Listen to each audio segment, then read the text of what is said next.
Hello friends, मैं जितेंद्र शाह।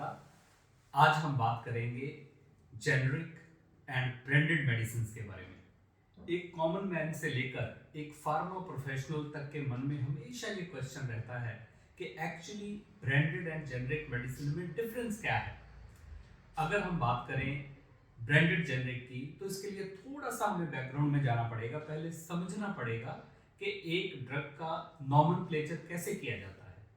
जब भी कोई नई ड्रग बनाई जाती है, सबसे पहले उसका केमिकल नेम आता है, जो थोड़ा सा कॉम्प्लिकेटेड होता है डिपेंडिंग अपॉन क्या इसका प्रोडक्ट है, कैसा है। उसके बाद इसको एक जेनरिक नेम दिया जाता है, जो वर्ल्ड वाइड एक्सेप्टेड होता है। फिर जो कंपनी इस प्रोडक्ट को बना रही है, डिस्कवर कर रही है, सिंथेसाइज कर रही है, वो इसको एक ब्रांड नेम देती है। बेसिकली अगर हम ग्लोबल सिनेरियो की बात करें, तो ग्लोबली सिर्फ दो तरह के नेम्स अवेलेबल हैं या ड्रग्स अवेलेबल हैं, एक ब्रांडेड एंड एक जेनरिक। बेसिकली जो ब्रांडेड ड्रग्स हैं, जो कंपनी किसी प्रोडक्ट को रिसर्च कर रही है या जो जिसका रिसर्च प्रोडक्ट है, उसको इनिशियली वो पेटेंट करवाती है। पेटेंट आमतौर पे 20 साल के लिए किया जाता है।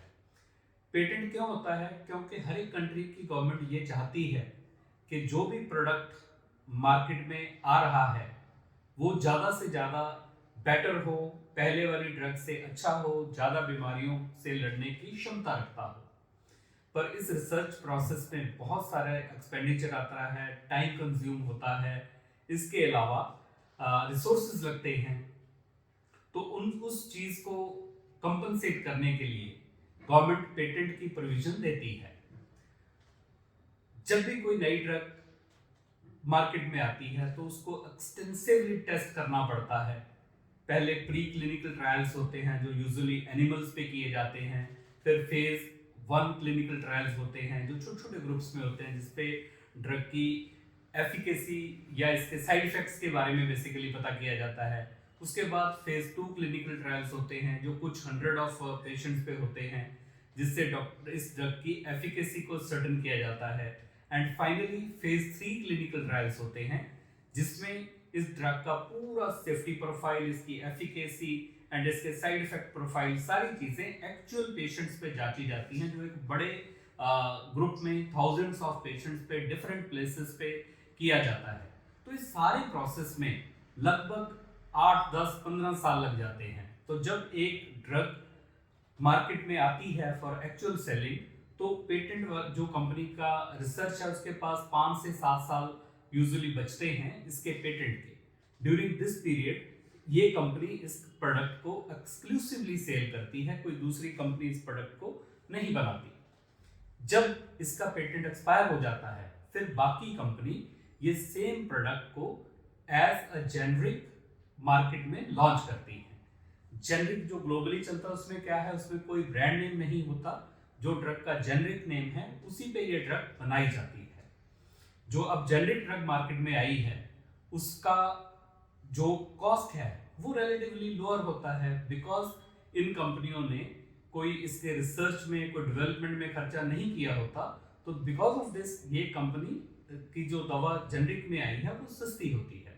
पर अगर हम बात करें इसकी इंडिकेशंस की, इसके डोजेस फॉर्म की, इसकी स्ट्रेंथ की, इसकी कंपोजिशन की, तो ये हूबहू जो ब्रांडेड ड्रग थी उससे मैच करता है। दोनों में कोई फर्क नहीं होता, क्योंकि किसी भी ड्रग को बनाने के लिए एक स्टैंडर्ड प्रोसीजर फॉलो किया जाता है। जो ऑफिशियल ड्रग्स किसी भी कंट्री की जो बुक्स हैं, जो मैनुअल्स हैं, जिनको हम फार्माकोपियाज बोलते हैं, वो इंडियन फार्माकोपिया हो सकता है, यूनाइटेड स्टेट्स का फार्माकोपिया हो सकता है, या ब्रिटिश फार्माकोपिया हो सकता है। इन फार्माकोपियाज में हर एक ड्रग को बनाने का, उसके टेस्टिंग का पूरा प्रोसीजर दिया जाता है। तो कोई भी ड्रग, चाहे वो जेनरिक हो चाहे ब्रांडेड हो, उसको बनाने के लिए हम उस प्रोसेस को फॉलो करते हैं एंड अकॉर्डिंगली उस ड्रग को मार्केट में लाया जाता है। तो अगर हम बात करें एक्शन या एफिकेसी की, जेनरिक विसेस ब्रांडेड ड्रग, इनमें कोई बहुत ज्यादा लंबा चौड़ा फर्क नहीं होता। पर हम ये नहीं कह सकते कि बिल्कुल भी कोई फर्क नहीं होता। फर्क हो सकता है। किस चीज का फर्क हो सकता है? देखिए, अगर कोई ड्रग हम ले रहे हैं जिसका स्ट्रेंथ है 1 mg, 2 mg, 10 mg, या इवन माइक्रोग्राम्स में, एमसीजी में ड्रग्स होती हैं, तो एक अगर हम बात करें 10 mg इतना छोटा साइज हो गया कि जैसे बिल्कुल माइक्रोस्कोपिक हो गया एमसीजी, तो उसको हम कैसे टैबलेट बनाएंगे और कैसे लेंगे? इसके लिए इसमें कुछ फिलर्स डालने पड़ते हैं, डाइल्यूएंट्स डालने पड़ते हैं, एडिटिव्स डालने पड़ते हैं, एक्सिपिएंट्स डालने पड़ते हैं। जो एक्सिपिएंट्स हैं ये स्टार्च हो सकता है, ये माइक्रोक्रिस्टलाइन सेलुलोज हो सकता है एंड लैक्टोज हो सकता है। तो ये सब ऐड करके ड्रग को बनाया जाता है। इसके अलावा अगर हम सिरप्स की बात करें या टैबलेट्स की बात करें, इनमें हम कलरिंग एजेंट डालते हैं, फ्लेवर्स डालते हैं और इनका बेसिक जो इनको पैलेटेबल बनाया जाता है, टेस्टी बनाया जाता है ताकि पेशेंट्स इसको कंफर्टेबली ले सके। पर जब हम ये सारी चीजें ऐड करते हैं, कहने को तो ये सारे एडिटिव्स हैं ये इनर्ट हैं, but some time they can affect the results, they can modify the release pattern of the drug. Late 1960s में ऑस्ट्रेलिया में ये देखा गया कि जो पेशेंट फेनिट्रेन टैबलेट ले रहे थे which is an anti convulsant, उनमें एकदम से साइड इफेक्ट का प्रोफाइल बढ़ गया। 87% of the patient they have shown toxicity, their blood drug levels were very high, beyond normal।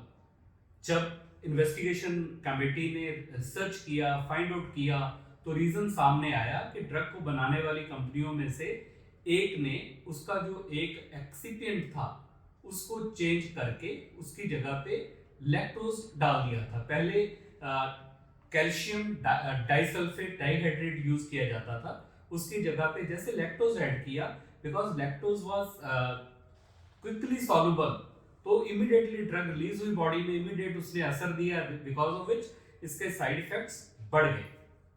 फिर इसको कवर करने के लिए धीरे धीरे न्यू कुछ लॉज बने। अब जितनी जेनेरिक ड्रग्स बनती हैं उनकी बायो इक्विवेलेंट स्टडीज भी साथ में ली जाती हैं कि जो उनका रिलीज पैटर्न है, जो उनके रिजल्ट्स हैं, they are exactly same as compare to the branded drugs.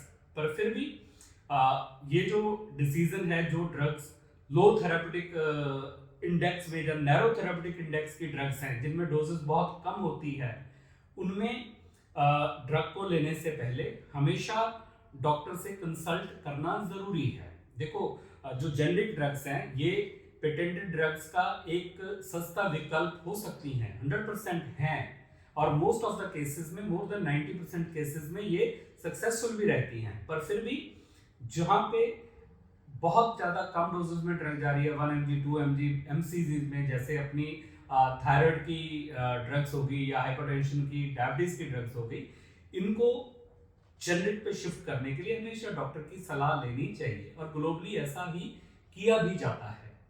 पर अगर हम बात करें अब अपने इंडियन सिनेरियो की, यहाँ पे दोस्तों गेम थोड़ी डिफरेंट है।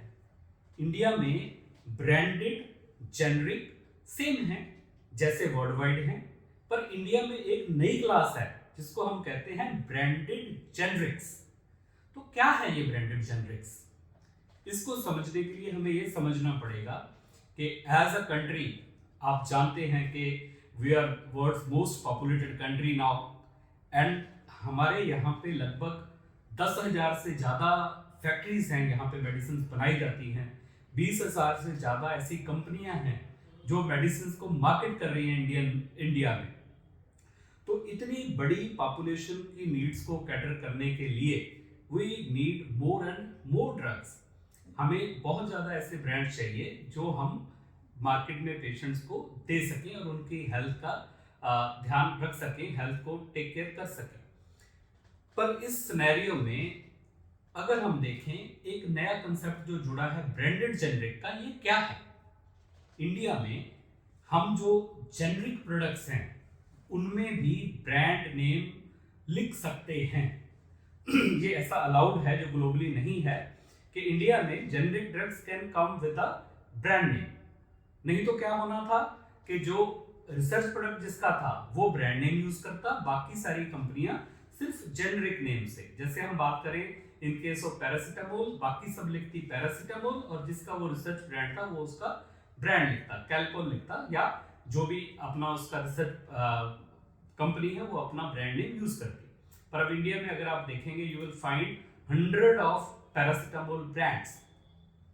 तो इसके लिए हुआ क्यों ये इसलिए हुआ क्योंकि अगर हम बात करें अनब्रांडेड जेनरिक्स की, जहां पे कोई भी ब्रांड नेम नहीं लिखा होता, अगर कोई भी डॉक्टर प्रोडक्ट प्रिस्क्राइब करेगा तो जिस ब्रांड में, जिस प्रोडक्ट में सिर्फ जेनरिक नेम होगा, वहां पे जो वो प्रोडक्ट है वो किसी भी पेशेंट को केमिस्ट अपने हिसाब से देगा, उसमें डिसीजन केमिस्ट का रहेगा। केमिस्ट सोचेगा कि जिस प्रोडक्ट में डॉक्टर ने अगर पैरासिटामोल लिखा है, देन केमिस्ट विल डिसाइड कि this is the product which I am going to give to the patient, जिस प्रोडक्ट में उसको ज्यादा मार्जिन मिलता होगा, है ना। ये पॉसिबिलिटी है, हमेशा ऐसा नहीं होगा पर ये पॉसिबिलिटी है। तो डॉक्टर का फर्स्ट प्रायोरिटी ऑलवेज रहेगा कि मेरा पेशेंट जल्दी से जल्दी ठीक हो। डॉक्टर चाहेगा कि मैं इसको बेटर से बेटर मेडिसिन लिखूं। तो इसको कवर अप करने के लिए, इसको कंट्रोल करने के लिए इंडिया की जो बहुत सारी नामी कंपनियां हैं, हम जिनको जानते हैं, Cadila, Cipla, Intas and many more, they all come up with the option of branded generics. दोस्तों, जो ये दवाइयां हम यूज करते हैं, 90% से ज्यादा इनमें ब्रांडेड जेनरिक्स ही हैं, जो एक्चुअल जेनरिक जैसी हैं, but they come with a brand name. देखिए, जब उसमें एक ब्रांड आ जाता है तो उस कंपनी का इमेज उसके साथ जुड़ जाता है। तो company tries to make sure that जो मेरा ब्रांड है, जो मेरा प्रोडक्ट है, ये अच्छे से अच्छा बने और जो इसका एफिकेसी है वो over the period of time maintain रहे। तो इसके लिए ये जो ब्रांडेड ड्रग्स हैं, इनकी क्वालिटी पे, इनकी पैकिंग पे, इनकी एफिकेसी पे जो ये सारी कंपनियां ये अपना पूरा फोकस करती हैं ताकि इनकी क्वालिटी को मेंटेन किया जाए। इनके इन हाउस जो पैरामीटर्स हैं, जो स्टैंडर्ड्स ऑफ क्वालिटी हैं, उनको मेंटेन करके चला जाता है। तो ये बेसिक डिफरेंस इंडिया के हिसाब से जेनरिक एंड पेटेंट ड्रग्स में या जेनरिक एंड ब्रांडेड जेनरिक में है। वैसे तो देखो, अपने इंडिया की अगर हम बात करें तो ड्रग्स एंड कॉस्मेटिक्स एक्ट जो है वो अप्लाई होता है ऑन ऑल द फैक्ट्रीज। हर एक फैक्ट्री में कोई भी ड्रग बनेगी वो as per standards, as per pharmacopoeia बनेगी। जेनरिक और ब्रांडेड में कोई फर्क नहीं होगा। बट अगेन, जैसे हमने शुरू में डिस्कस किया था कि जो एक्सिपिएंट्स हैं, जो एडिटिव्स हैं, जो चीजें इसमें डाली जाती हैं ड्रग को पूरा बनाने के लिए, वो वेरी कर सकती हैं।